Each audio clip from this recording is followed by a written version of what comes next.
ठीक है।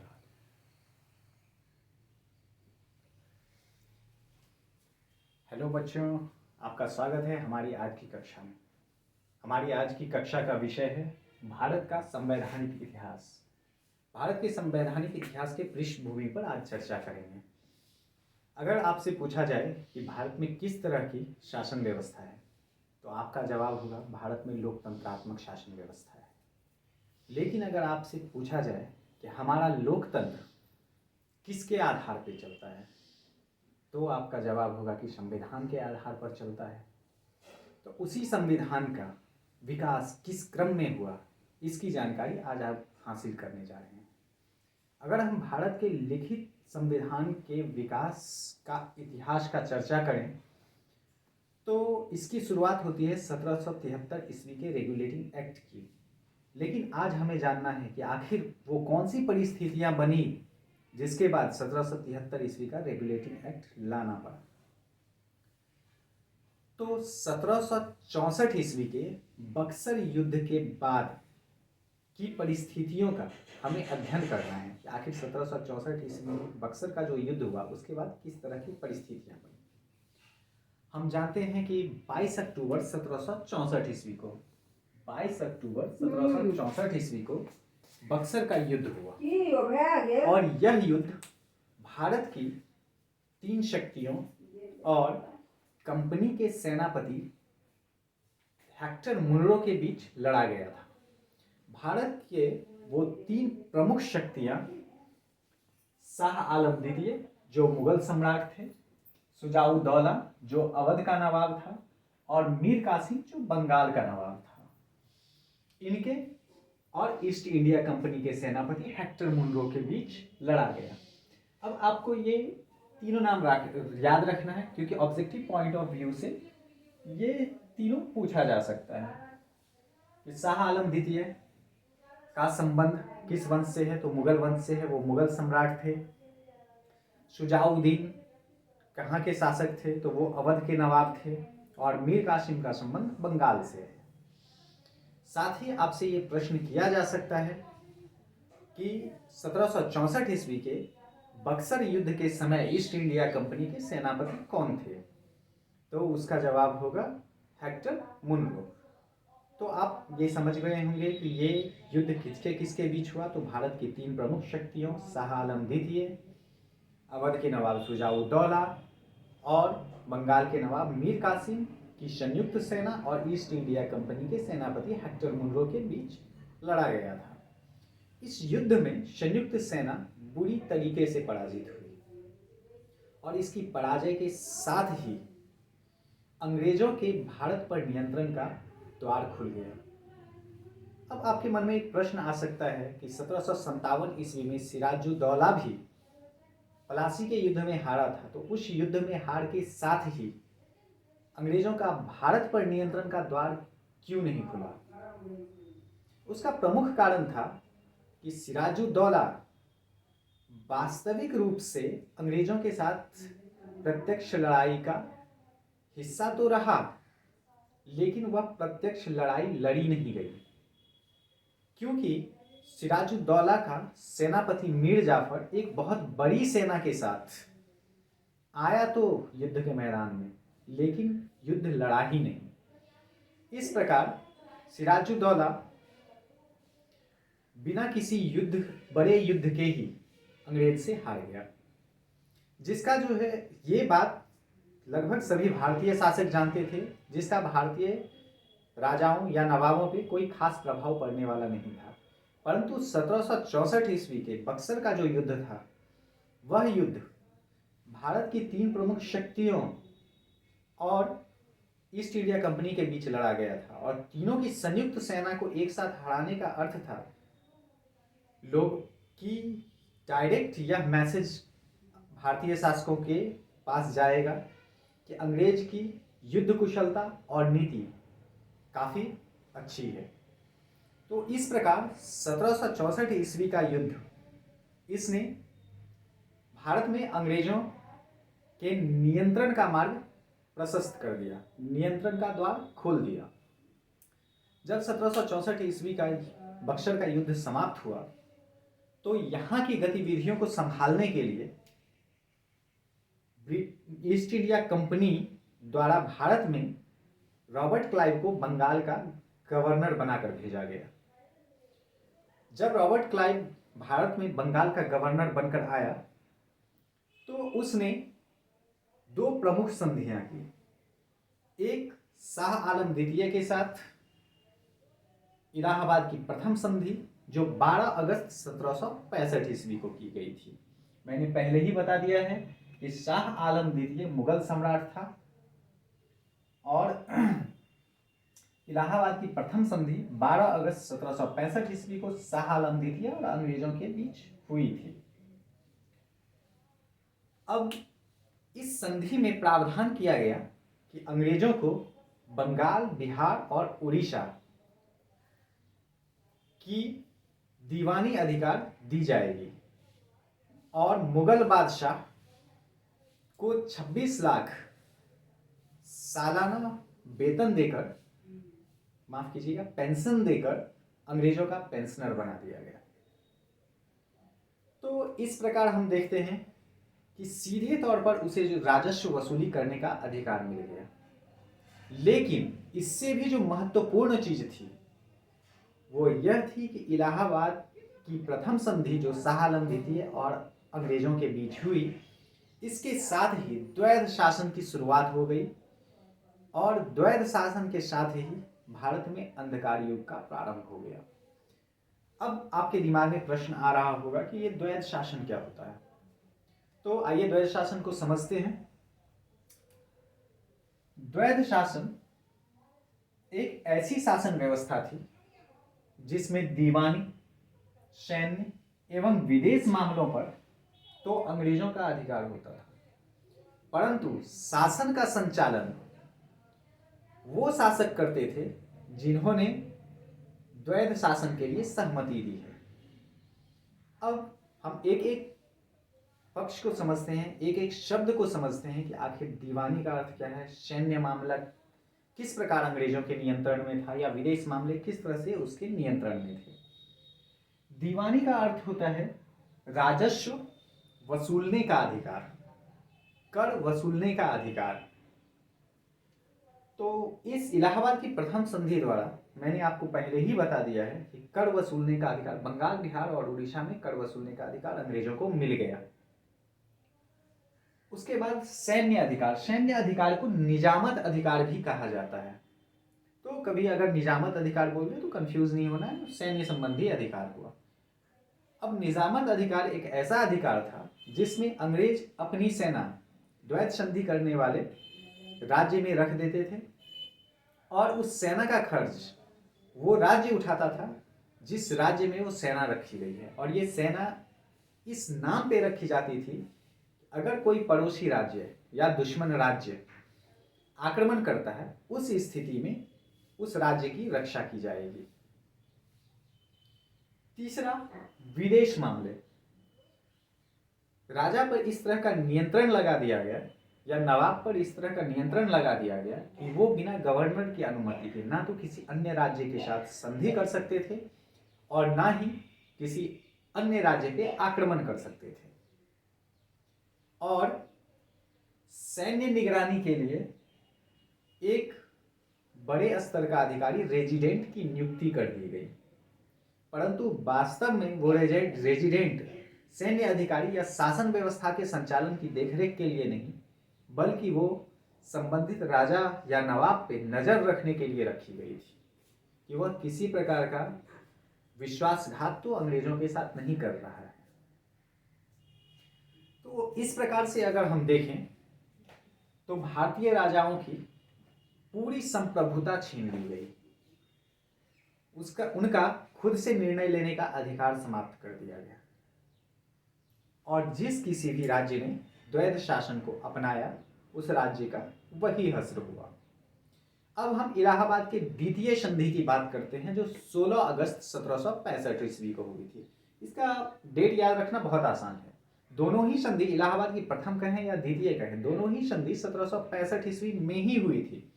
लेकिन इलाहाबाद की प्रथम संधि 12 अगस्त 1765 ईस्वी को हुई थी और इलाहाबाद की द्वितीय संधि 16 अगस्त 1765 ईस्वी में हुई थी, 4 दिन के अंतराल पे हुई थी। आप याद रख सकते हैं कि 15 अगस्त को भारत आज़ाद हुआ था, 16 अगस्त को इलाहाबाद की द्वितीय संधि, और उससे 3 दिन पहले इलाहाबाद की प्रथम संधि। तो इलाहाबाद की द्वितीय संधि किसके किसके बीच हुई थी? इलाहाबाद की द्वितीय संधि अवध के नवाब शुजाउद्दौला और अंग्रेजों के बीच हुई थी। इस संधि के तहत अवध में राजस्व वसूलने का अधिकार अंग्रेजों को मिल गया। बदले में वही सारी सहूलियतें देने का जो है प्रावधान अंग्रेजों ने किया कि उसकी राज्य में सेना रख दिया, रेजिडेंट की नियुक्ति कर दी, उस सेना का खर्च अवध का नवाब ही उठाएगा। इस प्रकार का प्रावधान शुजाउद्दौला पे भी लाद दिया गया। तो हम देखते हैं कि जैसे ही इलाहाबाद की प्रथम संधि हुई और द्वैध शासन की शुरुआत हुई, तो बंगाल में एक तरह से संपत्ति की लूट मच गई।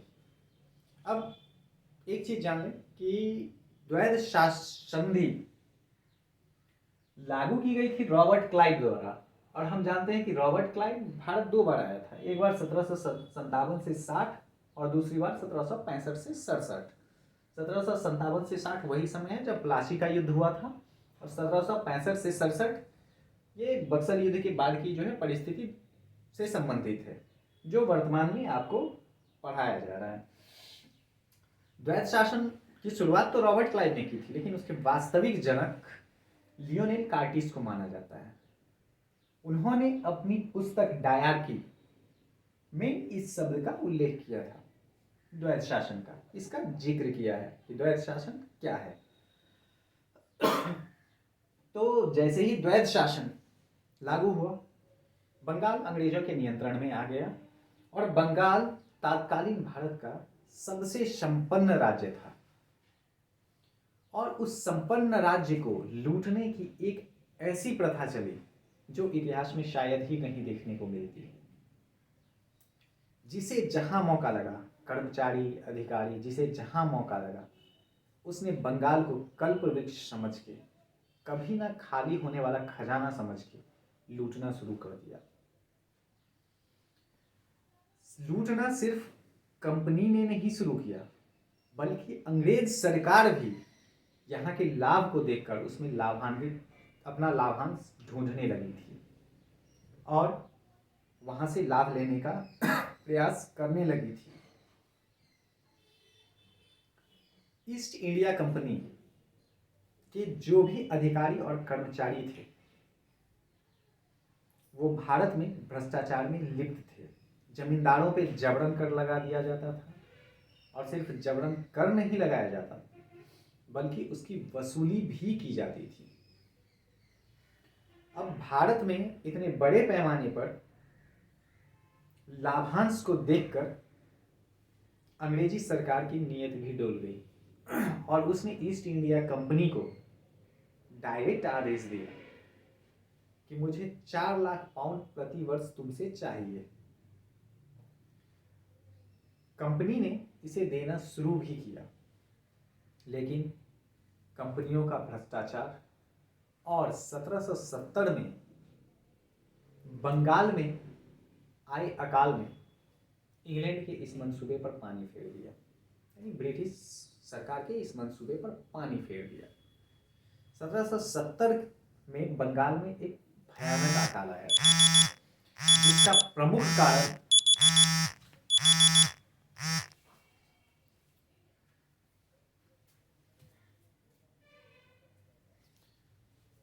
प्रमुख कारण वर्षा का अभाव था।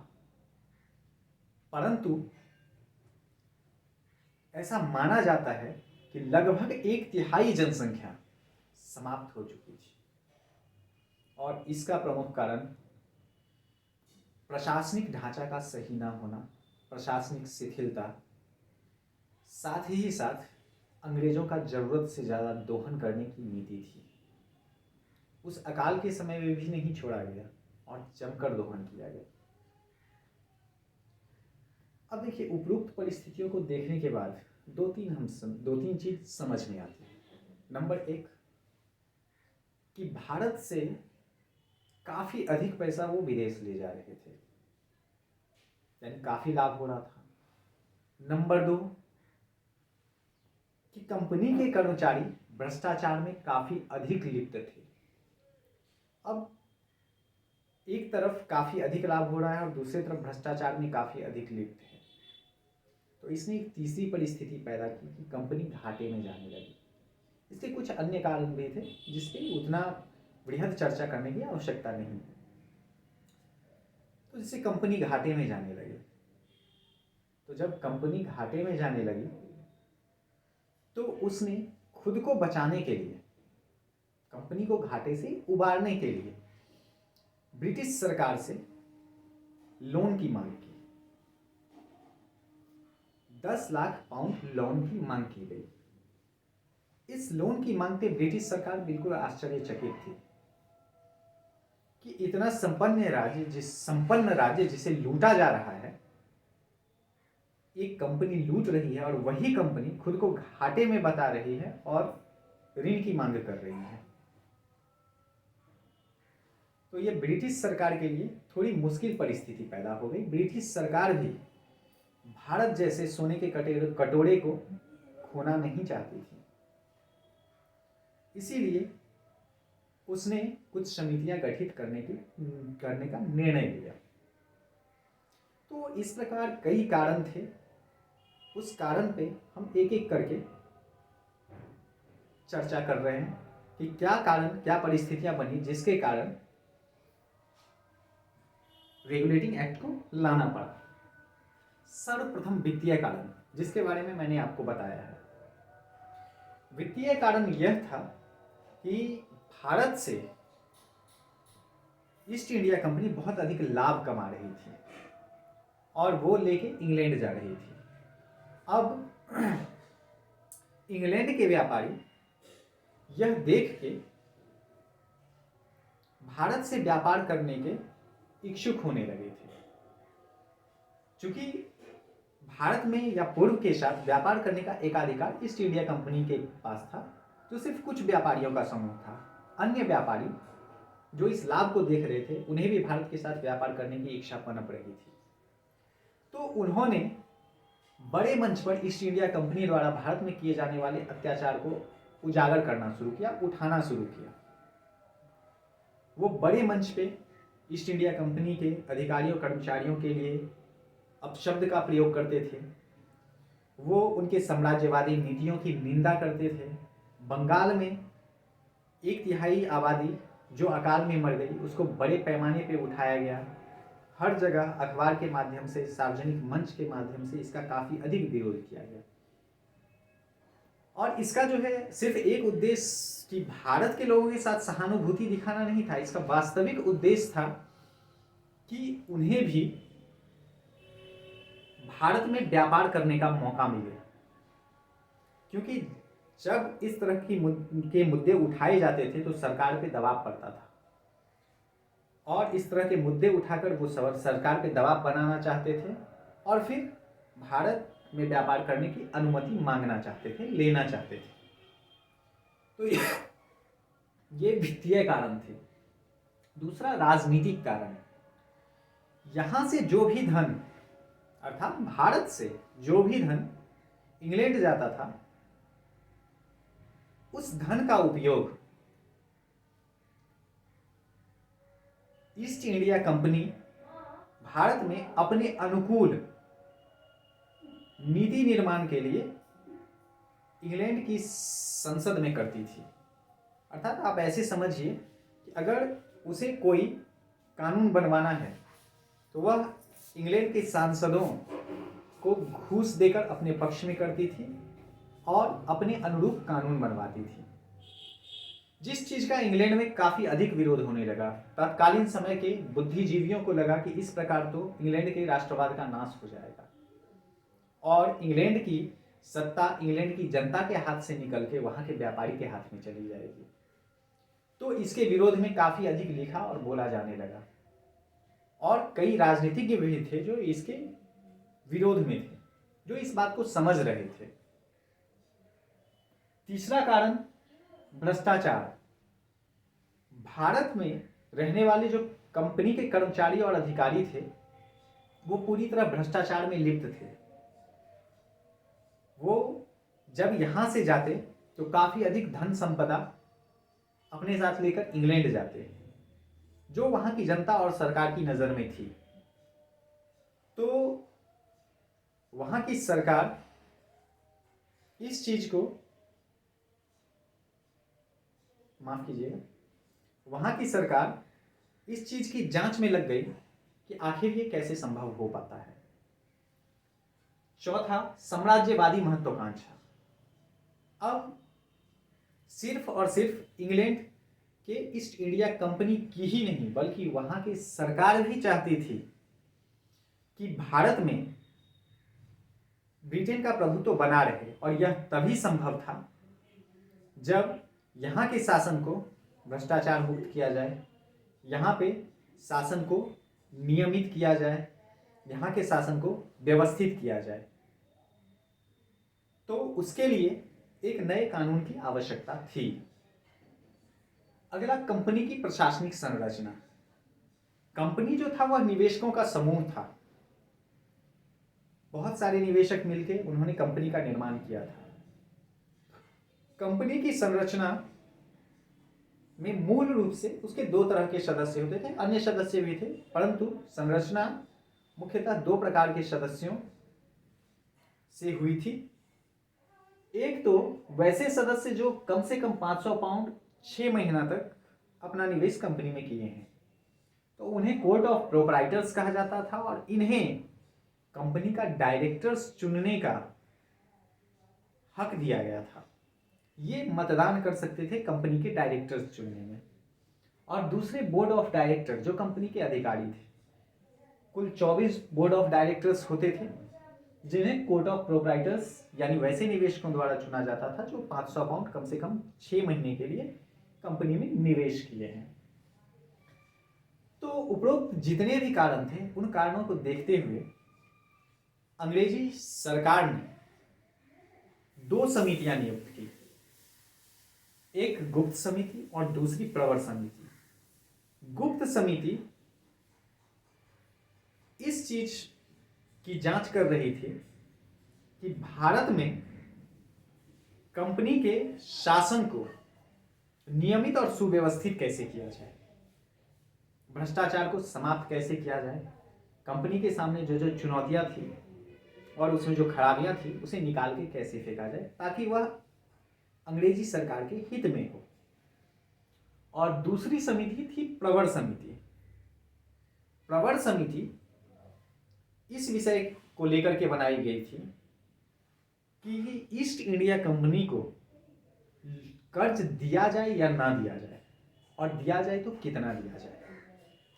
तो गुप्त समिति के रिकमेंडेशन के आधार पर, अर्थात गुप्त समिति के रिपोर्ट के आधार पर 1773 ईस्वी में लॉर्ड नॉर्थ द्वारा, किसके द्वारा? लॉर्ड नॉर्थ के द्वारा, नाम याद रखिएगा, इंपॉर्टेंट है। 1773 ईस्वी में लॉर्ड नॉर्थ द्वारा ब्रिटिश संसद में रेगुलेटिंग एक्ट का प्रस्ताव पेश किया गया, और इसी प्रस्ताव के बाद जब यह प्रस्ताव पारित हो गया तो उसे रेगुलेटिंग एक्ट कहा गया।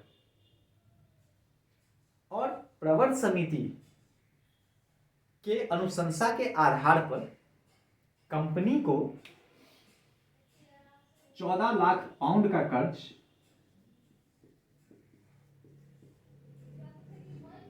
4% वार्षिक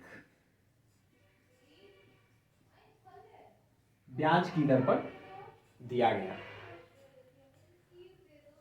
तो ये था भारत का संवैधानिक इतिहास के प्रथम लिखित इतिहास का पृष्ठभूमि। आप इसका उपयोग बीपीएससी मेंस राइटिंग में कर सकते हैं। बीपीएससी है कि सिविल सर्विसेज मेंस राइटिंग में कर सकते हैं। अगर पूछा जाए भारत के संवैधानिक इतिहास की पृष्ठभूमि क्या थी तो इसका उपयोग कर सकते हैं। और साथ ही साथ बहुत सारे एग्जाम्स में कुछ ऑब्जेक्टिव्स जो मुझे महत्वपूर्ण लगे उसे मैंने लिख दिया है, और ये याद करना काफ़ी बहुत मुश्किल नहीं है, तो आप इसे देख लेंगे। अब मिलते हैं अगले लेक्चर्स के साथ अगले क्लास में।